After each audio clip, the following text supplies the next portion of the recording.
बिस्मिल्लाहिर्रहमानिर्रहीम। Exercise number 3.3 date 11 जून 2006 से question number 7 में पार्ट नंबर 2 करेंगे। सवाल हमारे पास है -x + 2y is equal to 1.5 and 5x + 4y is equal to 3।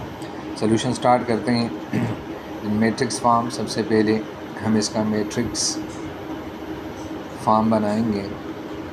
इसका मैट्रिक्स फॉर्म ये है कि कोफिशिएंट क्या है इसके -1, इसका कोफिशिएंट क्या है 2, इसका 5 और इसका क्या है 4। तो ये हमारे पास कोफिशिएंट मैट्रिक्स हुआ। दोनों इक्वेशन में जो वेरिएबल आया है वो एक्स वाई है, तो एक्स वाई लिखें। और जो कांस्टेंट वैल्यूज़ है ये वाले 1.5 और 3। याद रखें कि इक्वेशन के इस साइड पर जो नंबर्स होते हैं उसको कांस्टेंट कहते हैं। तो ये हमारे पास इक्वेशन हो गया ए, इसको हम ए कहते हैं, ये एक्स और ये जो है हमारे पास क्या हुआ बी। अभी ये जो ए है इसको इस तरफ शिफ्ट करें, तो इस तरफ शिफ्ट करने से ये हो जाएगा ए इनवर्स बी हो जाएगा। तो अभी हम एक्स मालूम करने के लिए सबसे पहले ए इनवर्स मालूम करेंगे।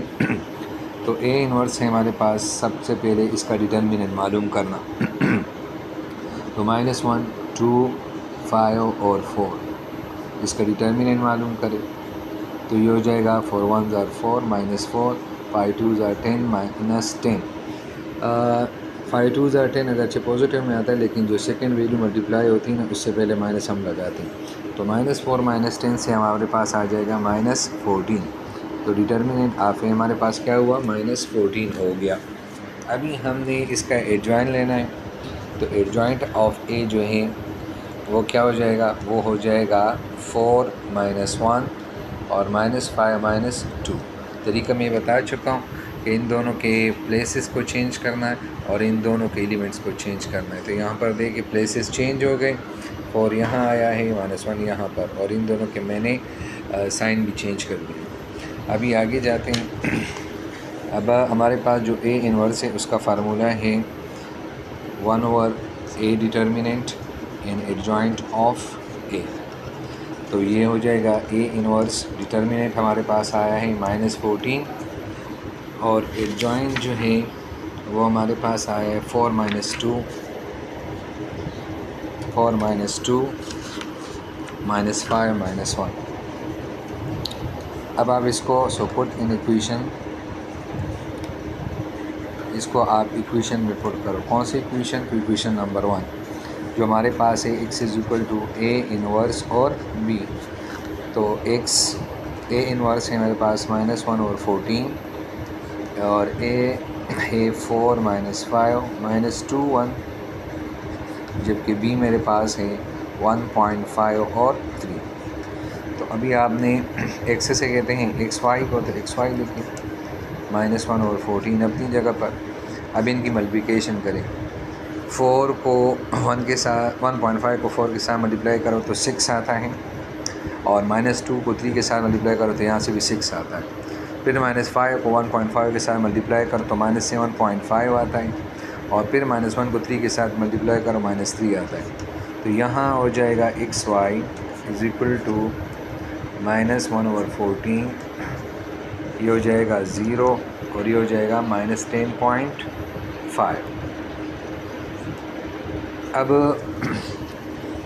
xy लिखें और जो -14 है उसको इंटर करो, तो 0 डिवाइड बाई -14, इसी तरह -10.5 डिवाइडेड बाई -14। तो अभी क्या करेंगे xy, तो 0 डिवाइड करो, ऊपर से आंसर 0 आ जाएगा।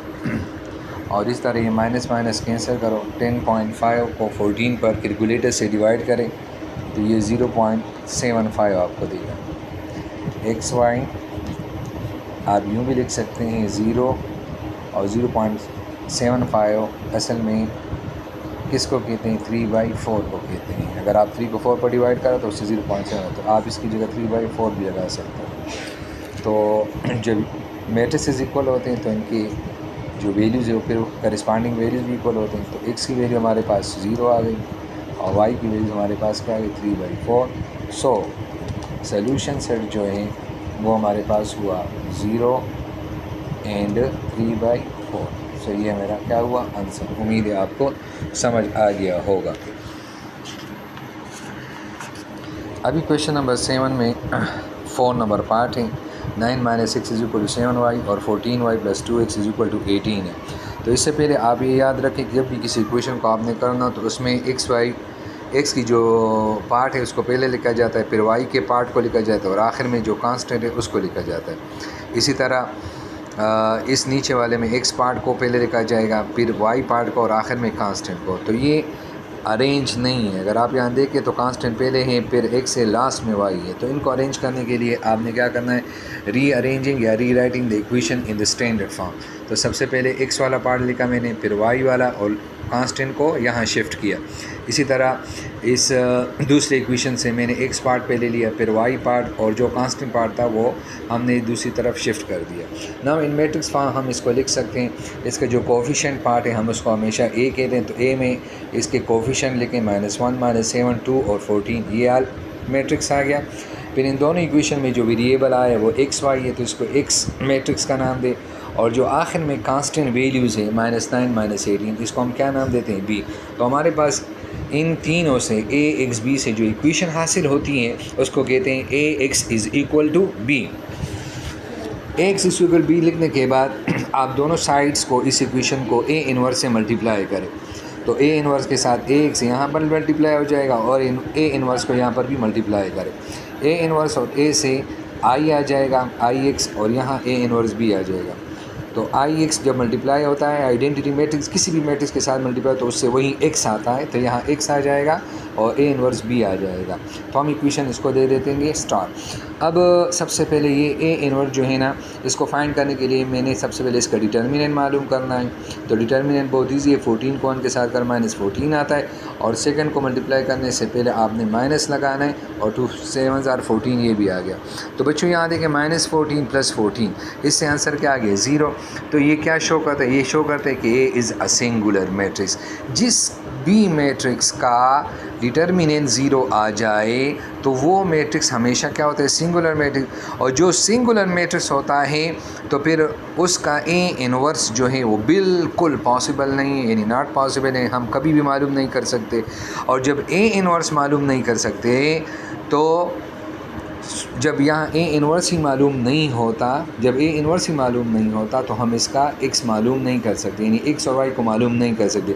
तो इस वजह से हम आखिर में लिखेंगे so system of linear equation has no solution. Has no solution का मतलब है कि वेरिएबल x और y की वैल्यूज़ हम मालूम नहीं कर सकते। उम्मीद है आपको समझ आ गया होगा। Thank you very much.